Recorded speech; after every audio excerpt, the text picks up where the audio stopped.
Tonight we're beginning a series on the weekly parasha.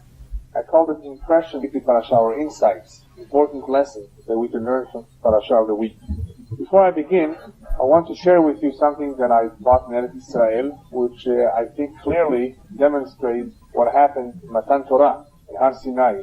Something incredible happened that left its impression permanently on the stone. The entire mountain of Har Sinai, where the Torah was given, on every stone, there is an image of the sneh, the bush Moshe observed when he first came in contact with Hashem. And not only on every piece of stone of this mountain is there an impression of this bush. Even if you take this stone and you break it into every piece bush. They even recently broke it down to almost powder. And through a microscope they were able to sneh in every granule. This is something incredible. And if you want to see it, I'll be happy to share it with you after the class. You can come into the stone and see the sneh very quickly. I'll show you afterwards. Yeah, approximately, sure. They know where it is. So this week's parasha is Parashat Yitro, and there are many important lessons in this week's parasha, and I'll try to consolidate them. After all, the most important event of the parasha is Matan Torah. So we'll talk a little bit about the significance of that event, the various lessons that are found in week's parasha. Matan Torah, the giving of the Torah in Sinai, is a very important event in the history of mankind. Not only for Am Yisrael, but it is a certain point in the history of mankind where, according to the Kabbalah, a certain process is almost stopped. I'll explain what I mean by almost. And that is the process of Virur Hara Mi'atov. Ever since the creation, we've had a system that I like to call a filter, where Hashem has slowly but surely been filtering out those unholy sparks, those bad sparks, those evil sparks from the good sparks. There is a mixture of sparks, or neshamot, of souls, that contained good and bad.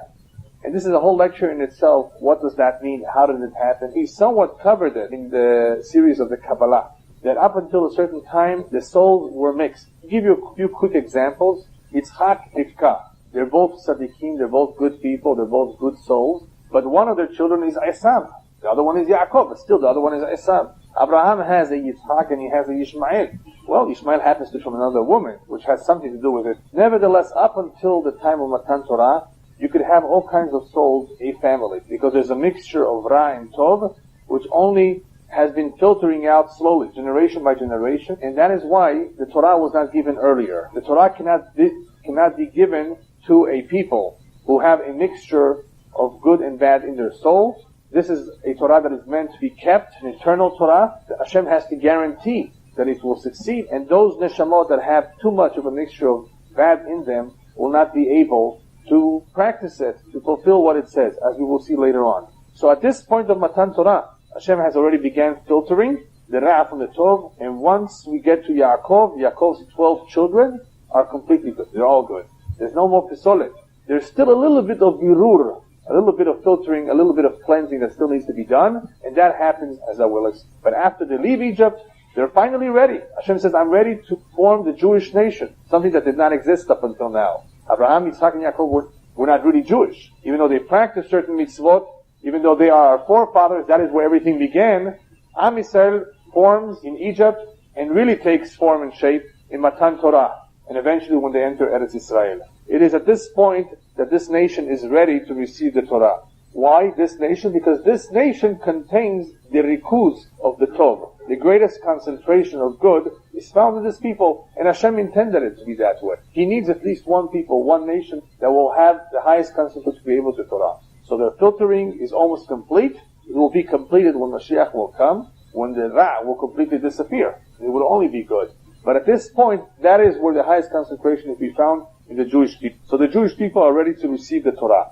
Even though I just said that the greatest concentration of good is to be found in people, Hama'agal eno sagur. The circuit is not closed. What this means is that there are still good sparks out there, and unfortunately there are still some evil sparks amongst Amis. The evil sparks amongst us is due to the fact that we took in the Erev Rav, those multitudes of the nations that joined us when we left Egypt. Unfortunately, we still have to deal with that. And then there are also some nitzotzot, tovim, some good sparks on the outside. The bad sparks, the bad neshamot, that evil which is still amongst us is very dangerous, and that's why the Torah tells us many places in different words, Pen yebachem shoresh koreh rosh vela'ana. If you ever come across someone amongst you is a bitter herb that is dangerous, not only is he cooled off from their religion, he may cool others off too.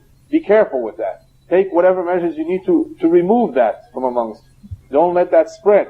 And many of them, unfortunately, have caused a lot of harm, these bitter herbs, and on their own themselves, they have left the religion. But let's talk a little bit about the good sparks. The good neshamot, the good sparks that are still out there, that have not been joined to the Jewish people. They're still out there. And the rabbis tell us that miderech hatov lidavek batov. That which is good, it's like a magnet. He is attracted to that which is. Another word for goodness, divinity. There's a certain amount of divinity in the spark of every human being. We are created in the image of Hashem.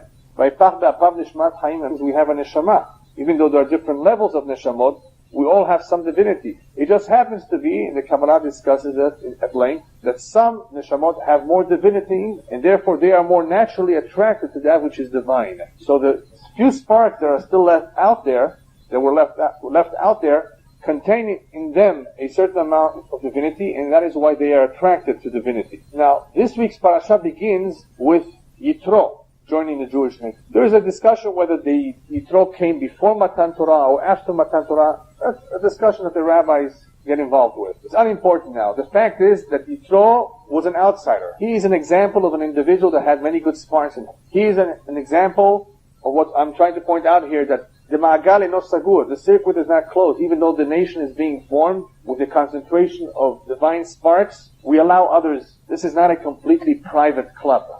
Even though you can call it a club, yes, in a sense, we have a certain goal, but it's open, and it's open to those who sincerely want to join. And those that are sincere, it's only because they have some divinity in them, some good sparks to them. That, of course, excludes those that want to convert because they want a marriage, or because they want to become legalized in this country, and they want to get papers, right? We're excluding those. That's not sincere. But there are individuals out there who have goodness in them, who have this divine spark, and obviously the door has been left open for them. Now we can understand what the Midrash tells us. There's an interesting Midrash. It says that Hashem, before He gave the Torah to the Jewish people, actually offered it to every nation in the world. Now obviously we don't take Midrashim literally. It doesn't mean He actually went over. Did you want it or not? Even though the Midrash makes it appear like He went over to Ishmael. Ishmael, by the way, do you want the Torah? Ishmael says, what does it say? It says, Lo tignov. Hashem pointed out of the 10 commandments, the most difficult commandment that Ishmael will have, that a nation will have. Ishmael has a problem with stealing. So they said, it says, Loti, no, forget it, it's not for us. He went over to Edom. Edom was told, Loti Ritzah, I can't kill, no murder allowed, it's not for me. But what the Midrash really means is that Hashem knew that all these nations have some characteristic in them that would make it difficult for them to accept the Torah. And even if they accept it, they will have a very difficult time keeping it for many generations to come. And therefore, the Torah was not given to them.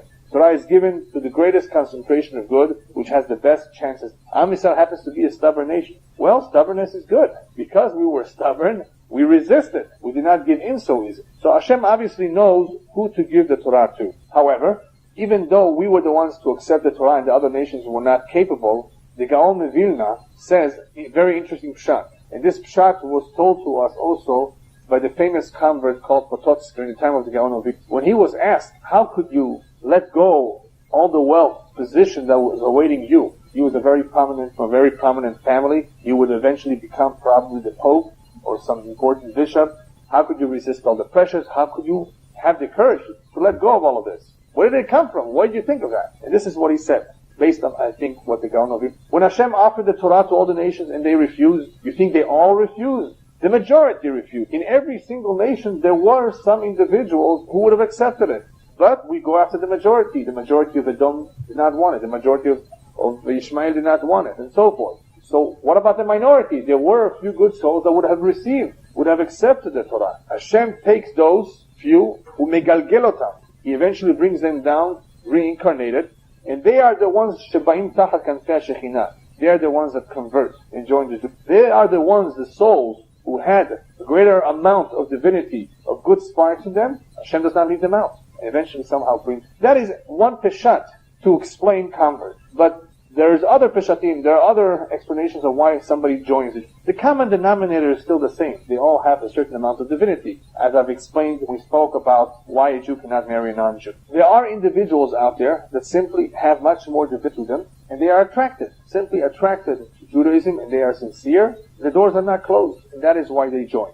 Then there are others who, at one time, their forefathers were Jewish, like the Marranos in Spain. And unfortunately, because of the circumstances, many have assimilated and intermarried. And Hashem says, Ki lo yidach mimeni nidach. I will not allow one soul to be abandoned and lost forever. And Hashem brings back those lost souls. For some reason, they feel awakened, attracted to Judaism. For some reason that they cannot explain. So that is another type of convert, that once upon a time his forefathers or her forefathers were Jewish. The soul is awakened to come back and embrace people once again. What about those Jews who have left Judaism and converted to other religions? So the Ger Potocki explains, I think it's also based on the Gaon of Vilna, that they were the ones amongst the Jewish people who did not want to recite. Just like there were some amongst the Gentiles who wanted, but were left out because the majority overruled them.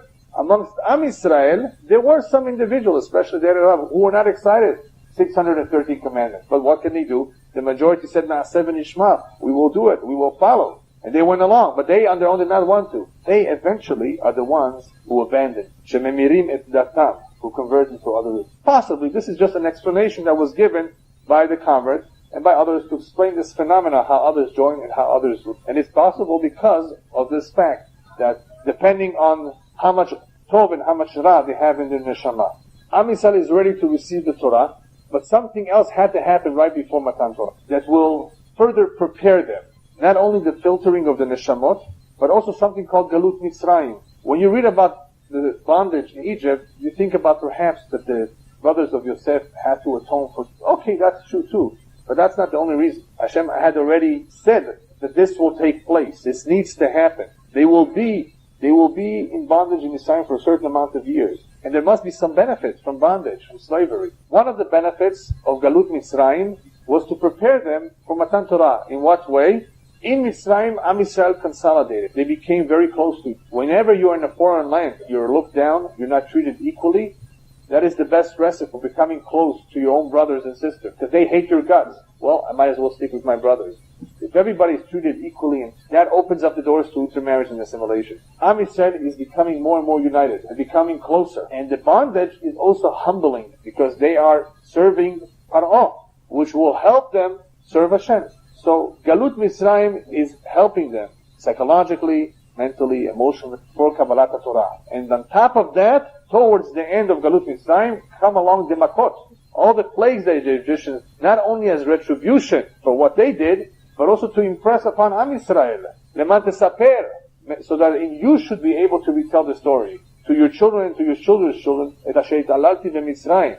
All of these miracles, the Ototom Noftim, the plagues, were also to impress on us, not just for the Egyptians, to strengthen our emunah in preparation for Matan Torah. So there's a tremendous amount of benefit that we derived from Galut Mitzrayim, from this whole experience. Then the emunah became even stronger in Matan Torah and in the 40 years that we spent in the desert when we saw the man coming down and all the other things that we witnessed. But after we leave Mitzrayim, we're still not yet ready. What has to happen to Yetziat Mitzrayim and Kabbalat Torah?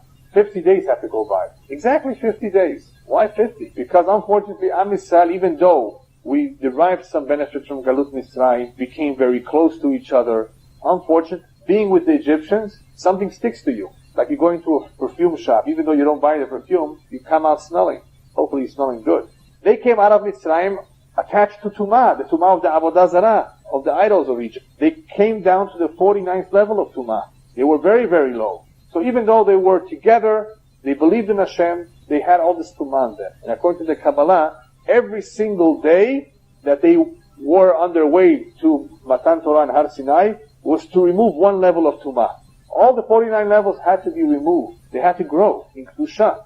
They had to be holy in order to be able to read Torah. So that time was given to them, that extra time, in order to take a bath, a shower, remove that Tumah. And slowly but surely, the Tumah is removed and they're finally ready to. So we finally get to Matan Torah. Now what does Hashem expect of us? What does Hashem want of the Jewish people that's different from everybody else? We're all human beings. A lot of the times, the Goyim tell us off. Who are you to think of yourself as a chosen people? You think of yourself so highly that you're the chosen? People mistake that term, chosen people. Chosen does not mean that we think highly of ourselves. Chosen means that we were chosen for a particular task. And it's not an easy task. So it's not that we think highly of ourselves. Ama nivhar lemesima mesuyeme, for a particular task. Not that we think highly of ourselves. But the question is, nevertheless, what does Hashem want of us? What is that task? What makes us different? And the answer to this is in this week's Parashat too, when Hashem instructs us, reminds us, "Vatem tiyu li mamlechet kohanim vegoy kadosh," that you will be unto me a kingdom of priests and a holy nation. What is a kingdom of priests? There are basically three explanations brought down by the commentaries of what Mamlechet Kohanim means. Goy Kadosh means simple. You follow the mitzvot, you will be a holy nation. Mamlechet Kohanim either means a kingdom of priests, meaning you will be important, especially if you follow the Torah mitzvot, you will be rewarded. You will be sarim, nichbadim, you will be very, very special people. In other words, you are being put on a much more elevated status. That's a simple Peshat. Mamlechet Kohanim also means what we've always known, that Am Yisrael was chosen to be an example, or lagoim, a light unto the nation. We will be a kingdom of priests meaning teachers and leaders, where others can emulate and follow our ways and become like us. So we have to set the example. That's Mamlechet Kohanim. And then you have Mamlechet Kohanim, according to the Kabbalah, means Meshartei Hashem. We will be the servants of Hashem. Hashem needs servants in this world. He has servants in the upper worlds. They are the Malachim, the angels. He needs some servants too to do the spiritual work, not all the dirty work. It's not that we can't do that too. We can work physically too. But he needs spiritual work. Who's going to work in the Bet HaMikdash? Who's going to bring all the korbanot? There are some spiritual positions. He needs people to fill that role. You, the Jewish people, will be Mamlechet Kohanim. You will be the Meshartei Hashem. And if you do your job properly, you will be an Am Kadosh. You will be a holy nation. Now, in order to be holy, several things have to be done. One, you have to follow the mitzvot. These commandments are for your benefit. I don't need them. Hashem, I don't need anything. I want to preserve you as my servants. I want you to be around forever. I want you to be elevated. In order for that to happen, you have to follow these mitzvot. These are the rules. This is the diet that you have to follow. And if you follow it, you will be holy. Holy means above everybody else, different than everybody else, because you have a different job, a different role. But holiness can also come about if you only marry amongst yourselves. Because, what did we just say before? All of this concentration of neshamot tovot, of nitzotot tovot, of good sparks are in you. You can't afford to dilute that. You can't therefore intermarry with just anybody unless they convert. That is why Hashem tells us at the very end, at the very moment that right before they're about to enter Eretz Yisrael, He tells them, Hayom niyeta le'am. Today you have become a nation. Today we have become a nation in Matan Torah. That statement is made 40 years later, right before they enter Eretz Yisrael. What do you mean, Hayom niyeta le'am? So the commentaries explain what Hashem is reminding us through Moshe Rabbeinu. That moment, right before we enter Eretz Yisrael, is the end of the giving over of the mitzvot. What did we just say before? The mitzvot are intended to preserve us as a nation, for us to be holy. Right before the enter Eretz Yisrael is the last communication from Hashem directly to us through Moshe, as far as mitzvot are concerned. Now we enter Eretz Yisrael, we're ready to begin all the work. All the mitzvot will now apply. Just about all of them. Why now? Why Ayom Niyeta Le'am? Hashem is reminding us, it is through the mitzvot that you are becoming a nation. Not through entering Eretz Yisrael. You're about to enter Eretz Yisrael and you might be very Zionistic and say, great, this is our land. This is what makes the Jewish people, that we have a piece of land just like everybody else in the world. Italy has a land. Germany has, so does France. No, Hashem says, Ayom niyeta le'am. What that means is, you have become a nation, you have been formed into a nation only through the mitzvot. Only the mitzvot, and not through this land that you're about to enter. You know why? Because the land you may lose. And unfortunately, we have lost our land many times. But the kesher to the mitzvot, you cannot afford to lose. What will make you survive throughout history of mankind, what has not happened to any other nation, what will keep you together as a nation, what will make you a nation, is not the land or the language, it's the mitzvot.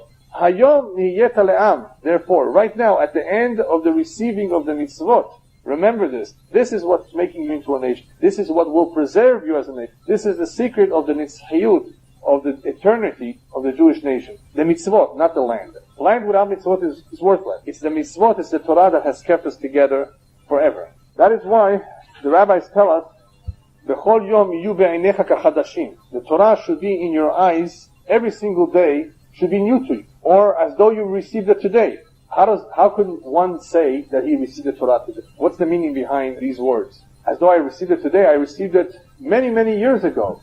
How could one even think like that? The rabbis are telling us that there's something that happens over time. It's called shigra, routine. Routine has a problem. What's its problem? It causes people to forget. It weakens people's resolve. it cools people's excitement, and Hashem says, this cannot happen to you. Over time, this may happen, but it cannot. Chas v'shalom, if this were to happen to you, because you might let go of the Torah. So the rabbis tell us, remember that the Torah needs to new to you every day as though you received it today. How are we supposed to do that? How can somebody actually think to himself, it's new? It's not.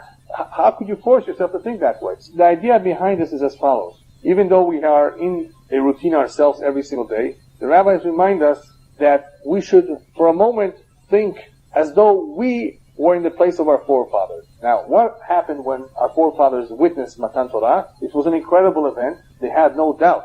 Hashem hu Elokim, and they willingly accepted everything, and they had no doubts. Put yourself in their shoes. If you were to see this today, wouldn't you reach the same conclusion? Of course, we would be very much impressed. Well, impress yourself with the Torah. How? By remembering that the Torah is priority number one. They were impressed with it. They readily accepted it. To them it was priority number one. To you too, it should be priority number one. That's one. Number two, since it's priority number one, and since every day is as though you received it, don't let go of it. Don't let go of it any day. Every day be kovea ituna Torah. Every day study Torah. That's number two.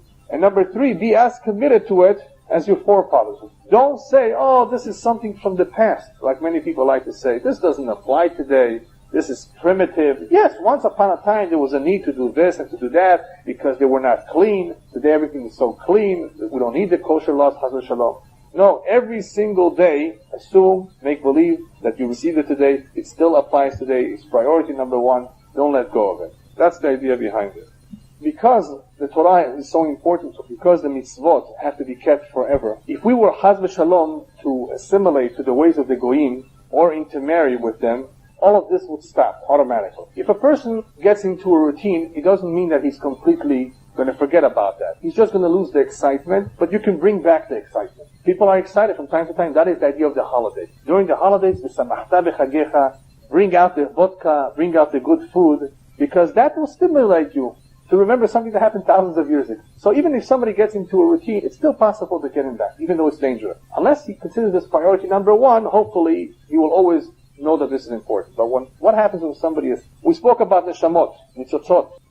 Something very important happened in Matan Torah. Not only did the filtering almost stop, from that moment on, Hashem said you can't marry other people. Up until then, we saw in the families of Abraham, Yitzhak, and Yaakov, they took wives from here, they took wives from here. They had perhaps certain preferences. Go to my family, go to Haran, go to Lavan, and marry his kids. Don't go to somewhere else. But there was no prohibition. You could marry anyone you wanted. What is happening in Matan Torah is that HaKadosh Baruch Hu, from that moment on, will pass through all those neshamot that have been filtered through one tzinor, through one pipe. All the neshamot of Am Yisrael therefore now come from one branch of this big tree of neshamot, as the Kabbalah describes. And therefore we cannot marry from another branch. They're completely different. There is more kedusha in this particular branch. And if you want to preserve the Torah, if you want your children to continue to preserve the Torah, you want it to last for future generations, you can only marry to this family of neshamot. So no matter what happens to a Jew, it's future generations. You can imagine why many families in Europe sat Shiva. They were mourning over a child who completely went off the way, especially if that was like the end of the world, because his children are completely going to be gone. So how does one preserve his excitement? The rabbis tell us, the pasuk says, Torah tzivalanu Moshe morasha kilat Yaakov. That this is our inheritance. The rabbi says, don't read it morasha, al tikri morasha ela meurasa. Read it as though the word there does not say morasha, as though it says meurasa, as though it says engaged. When one is engaged to his future wife, he's very excited. He's very happy. He's just looking forward to that wedding. Ask that same individual 25 years down the road, are you still as excited as you were back then? I really hope everyone should be as excited as they were. But unfortunately, time takes a toll. There's a certain routine. Each one gets used to each other. There's a lot of pressures in life. There's kids. And the excitement is not there every day. But you can still reintroduce that excitement. The Torah helps us once a month by separating the husband and wife for a number of days and bring them back together. The Torah forces a mini honeymoon on us once a month. That's for younger people. For people over 60, they have to make their own honeymoon. They have to go out together, do things, spend time talking to each other. And those people who all they do in the evenings is watch TV, read the paper, they're completely not communicating at all. They're communicating with the TV, not with each other. A lot of marriages today are cooling off only because people are not getting with each other, not spending enough time with each other. They're not making their marriage priority number one. The excitement easily goes away when that excitement is replaced by other exciting things. And there are many exciting things out there. So yeah, one has to be careful that he doesn't cool off completely. Cooling off is natural, it's normal. If it happens, look for a way, be creative in bringing back that excitement. Treat your wife as though you were still engaged to her. Meurasa, and the same is true with the Torah. Treat her as though you are engaged to her. This is yours forever. That is why the rabbis remind us that Matan Torah in itself, that event, is really a nesuin. It's really a marriage between Am Yisrael and Hashem, and the Torah is the ketuvah.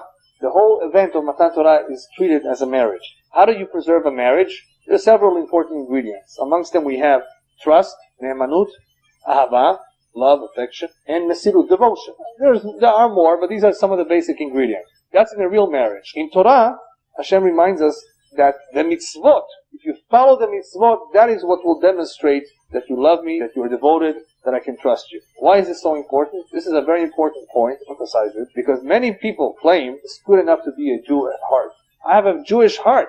I have a good heart. I'm more Jewish than you, they tell you. But we know that a heart is not enough. Imagine somebody who tells his wife, I love you, I love you, I love you, I love you, I love you, 24 hours a day. But he doesn't prove it, he doesn't demonstrate it, he doesn't buy her anything, he doesn't write her a nice card. He doesn't help her out in the kitchen, doesn't help her out with the kids. He doesn't talk to her enough. Is she going to believe him? It can't be true. True love has to be proven, it has to be demonstrated. You don't have to do it 24 hours a day, it's not possible, you're not there all the time. But from time to time, you have to remind her, and she has to remind you, that you really care for her. You're really willing to do almost anything, or for him. And you have to do it. Not just say that you can and you will. So words are not enough. You have to do ma'asim to prove it. And the same is true with the mitzvot. It's not enough to just have a good heart. A good heart is important, but prove it. How do you prove it?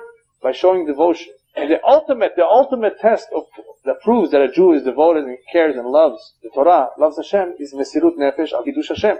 That one is willing to sanctify God's name by dying for Him if necessary. And many Jews have proven that. That's the ultimate test. This connection that we have with Hashem through the mitzvot is important for another reason. Not only to demonstrate our sincerity and our love, it's also because we have a great responsibility. When Hashem gave us the Torah, He basically made us responsible for this set of mitzvot. You need to do this. And the Aseret HaDibrot, the 10 Commandments, were all given b'lashon yachid, singular. Kabed et avicha. It doesn't say kabedu. All of you respect. Each one, the Torah is speaking to each one individual, b'lashon yachid. Not in a plural tense, in a singular tense. You do it, or don't do this. Why? Because each one is responsible. A Jew should not think that nothing will happen if he does not do the Torah mitzvot. Like the famous example the rabbis like to give with a boat where many people are sitting, enjoying themselves, going on a ride. And one of the individuals on the boat decides that where he's sitting in his corner, he's going to drill a hole. And everybody starts yelling at him, what are you doing? And he turns back and says, it's none of your business. This is my seat. I'm drilling a hole in my seat. My corner, not in your corner. Yeah. If you drill the hole in your corner, everybody's going to sink. Everybody's going to drown. Every Jew is responsible. No one can say, everything will be okay without me. Hashem needs every one of us. That is why we're all here. Anyone who's here alive today, Hashem has put him here for a reason. He's important. He or she is important. Because we all have this responsibility. And therefore, when something bad happens, because we are responsible, even though it's their fault, whoever it is, but we're all responsible for each other. Kol Yisrael arevin ze lazeh. Therefore, we cannot absolve ourselves of the responsibility. A responsibility was given to us, we assumed it, and that assumption of responsibility carries itself over into every generation. There's a midrash that says that when Hashem gave us the Torah, kafa alehem har kegigit. Many people have a problem with this midrash. Hashem took the mountain of Sinai and put it on above Am Yisrael and says, you receive my Torah, fine. If not, I'll bury you here with this mountain. You mean Hashem forced it upon us? We gladly accepted it. So what's the meaning behind this? I gave in the past several explanations. I'll share with you 3 now. The simple Parashat that the commentaries tell us what this midrash means is not that Hashem is forcing us, but it was so impressive what happened in Matan Torah that who would not accept it? It was as though it was forced upon us. Did we have a choice? It was obvious that Hashem exists, He spoke to us, and the Torah is for real. So kafa alehem har kegigit, the simple meaning according to this commentary is, we were so overwhelmed, so impressed, that it was like we were forced to accept it. Another explanation given is that when Hashem gave us the Torah and we said Naseh v'nishma, kafa alehem har kegigit, Hashem says, wait a minute, not just the Torah that you see here, that I'm giving to you in written form, Zegam kolel Torah shebal peh. What you're accepting is also the Torah which is bal peh, the oral word. Don't say I'm only committed to what is written here. Just like some groups amongst Judaism and other religions said, we only accept the words of the Torah, not what the rabbis said, right? They take the Torah word for word literally, and they don't use the interpretations of the rabbis. You can't do that. You cannot have the Torah shebektav urat and the Torah sheba'al-peh. You cannot separate it. We need to have the two. That's another interpretation. A third interpretation of kafah alehem har kegigit is that nobody in the future should say, my father and my grandfather accepted the Torah. Why should I? They accepted, fine, good. I don't want to. And you have no choice. Kafah alehem har kegigit, the rabbis tell us, it was meant for future generations. They cannot come and say, I'm sorry, we don't want it, we're not interested. Your parents signed a contract, it makes you responsible. You have no choice in it. Kafah alehem har kegigit, therefore, they were forced. Future generations are being forced. You cannot opt out. You're in it. Once it was accepted, it was good enough for your forefathers, it should be good enough for you. And why not? You have a problem with it? If it was so good to them, it definitely is good for you. And you have no choice in the matter. That is the meaning of the pasuk, that the words being said here, Moshe tells them right before he passes away, was meant even for la'asher enenu po hayom, for those who are here, standing with me today, and for those who are not standing, with future generations. They need to practice this as well. It's intended for them too. With this, perhaps we can understand another pasuk in this week's parasha. The Torah tells us that when Am Yisrael was about to receive the Torah, there was a kol shofar. There was a sound of a shofar. And this kol shofar olech v'chazek me'od. It was becoming louder and louder and louder. What's the idea behind it? They couldn't hear it the first time. It had to become louder. So one peshat that I have mentioned in the past is that Hashem was sounding this shofar for future generations to hear as well. And there is a residue of that kol shofar in every generation. Everyone can hear it. Everyone can hear that kol shofar. Do we hear it? We don't hear it. A neshama hears it. If that's the case, that the shofar is being heard, then why doesn't everybody follow the Torah mitzvot? If everybody can hear somehow this kol shofar, we have a lot of people, unfortunately, that are not willing to observe. They're letting go of their observance of the mitzvot. What is happening? So I put together three basic explanations, even though there may be more, of why people are not readily doing the mitzvot, even though there's a kol shofar out there that is telling them, do this. Explanation number one, you will find in the Haftarah of this week's parasha, where the Navi, the prophet, says, Hashmen leva amaz le mishmoah. These people have become fat, so fat that they do not hear. They become so comfortable, and therefore they do not hear. What does that mean? They have become very materialistic. And materialism makes it difficult for a person to hear spirituality. The two are opposite. When people become very comfortable, and when materialism is important to them, they just don't hear it. Do they not hear it? No, they do hear it, but they don't want it. That's the difference. Everybody hears it, but it becomes difficult for them to accept it. Reason number two, people are not necessarily ready to make changes in their life. They know the truth, but it's difficult to let go of all your good, bad habits, right? All these habits that you've had.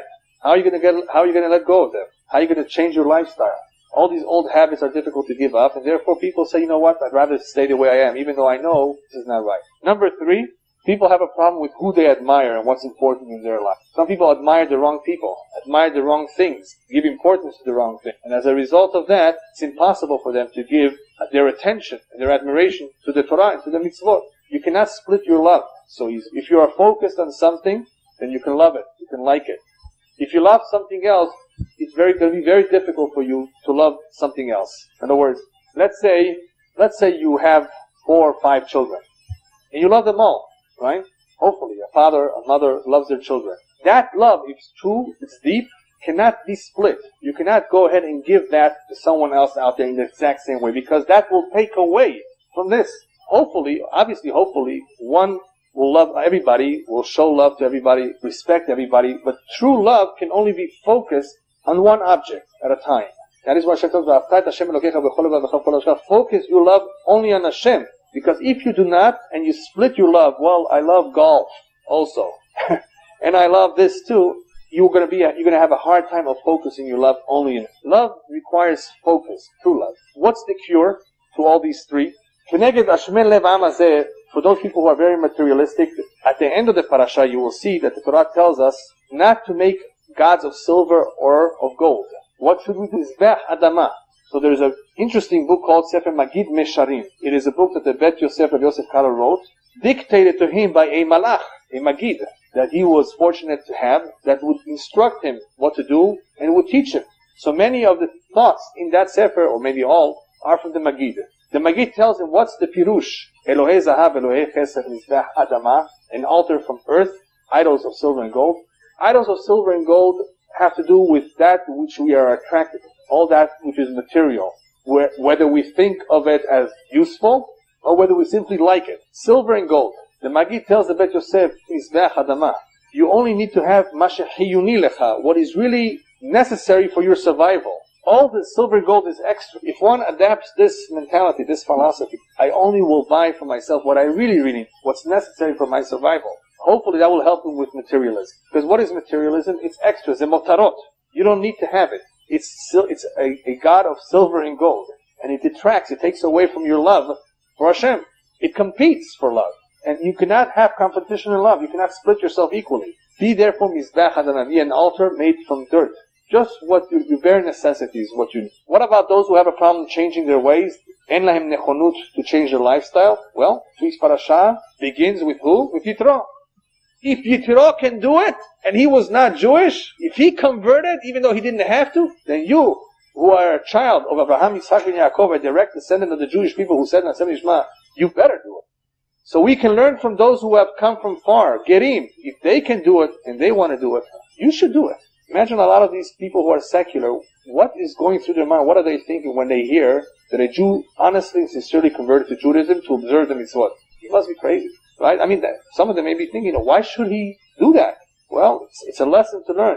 If he is willing to do that, obviously he investigated this and he realized this is important, then you should realize how important it is, especially if it's important to your father and grandfather. If they were willing to risk everything, to sacrifice everything for the Torah, obviously it was important to them. Then why shouldn't it be important to you? So for those who have a hard time letting go of their bad habits, their old habits, just take an example from Yitro. He didn't have to, he converted. He let go of all his honors to join the Jewish people. And then we have those who admire the wrong people and the wrong things. Well, for this reason, Hashem gave us Matan Torah, the Mamad Har Sinai, in such an impressive way. The Kolot Uvrakim, with voices from heaven. It was such a powerful experience to impress upon us Shehu HaSamchuta Elyona. He's the ultimate, highest, supreme authority. He is the one that you need to admire. He's the one that you have to look up to follow. Nothing else. Not Uncle Sam. Nobody else. And those people who are ruling Israel today have this problem, this exact problem, amongst other problems. They admire the wrong people. They respect the wrong people. They are afraid of the wrong people. They should be fearful of Hashem, not of the Arabs. They should admire the Torah, not the U.S. Constitution or some other piece of paper. The problem they have is admiring the wrong people. Am Yisrael therefore received the Torah in Ma'amad Har Sinai in such an impressive way, just to remind them, this is who you should admire. This is the ultimate authority. Priority number one. And that is what Moshe Rabbeinu reminds us later on. Ata horet ladat ki Hashem hu elakim en od milvado. There's no one else, only Him. Only think of Him and no one else. What I'd like to do with the last few minutes that we have is just share with you some additional reasons of why Matan Torah was so impressive. Many people, of course, have a hard time to believing this truth, that this ever happened. That is why the whole incident had to occur the way it did. Hashem had to prove it to future generations that this is for real. This is therefore the only religion in the world that can claim that 600,000 adults witnessed it. All other cults and religions, there was one guy, or maybe a committee, who decided this is what we should do because some angel appeared to one of them. How do we know that this is true? Where are the witnesses? Am Yisrael were all witnesses. Would a witness lie to his son? Would a father lie to his son? This is what I saw. Would Moshe tell them, you all saw this? What are you talking about? We never saw this. Would anybody keep 613 difficult commandments unless he saw something? You know, the Jewish people are very tough customers. You think we can convince them so easily? They must have seen something. That whole experience was very powerful in order to prove to them and to future generations, if our forefathers, who were such a stubborn people, if they were willing to take this upon themselves, then obviously there must be something to it. So in the future, if there's ever a false prophet that tries to convince you otherwise, you are armed with a lot of proof. The Torah says you cannot change the Torah. The Torah says that this is forever. So any reform or conservative individual tells you, no, this is primitive, this was only for back then, the times have changed. The Torah says no. And the Torah was sealed. You cannot add, you cannot change. There was no committee involved. This is meant to be forever. It has nothing to do with the times. You adapt the times to the Torah, not the Torah to the time. The Torah therefore was given by Ma'amad Kazun Nirbad in such an incredible experience in order to impress upon us and to impress future generations that this is for real. But there's something else. If you read this week's parasha, you will find a phrase that says that this whole thing happened in such a powerful, convincing way in order that the fear of God should be upon you all the time. What fear of God? The rabbis tell us that behind this fear, busha, that we are bashful, that we have a certain shyness. The neshama of the Jew has absorbed a certain busha, which not only prevents him from doing avirot, he doesn't want to get caught, he's really embarrassed to do it, but there's more to that. The rabbis tell us that how do you recognize a Jew? By shanim, rachmanim, gomle chazadim. They have three characteristics. They are bashful, they are compassionate, they're kind. And if any individual is lacking in its entirety one of these characteristics, you can suspect that he may have non-Jewish blood running through his veins. Busha is a very important characteristic. The one is ashamed, he is embarrassed to do an avirah. He feels terrible if he did it. And it's through this midah of yirah and busha that even a Jew who has become so distant from Judaism, at some point, his neshama that has all these qualities, mitoreret bo. There is a divine spark that awakens him, and all of a sudden, out of nowhere, he is drawn again. That is why you have many Jews doing teshuvah.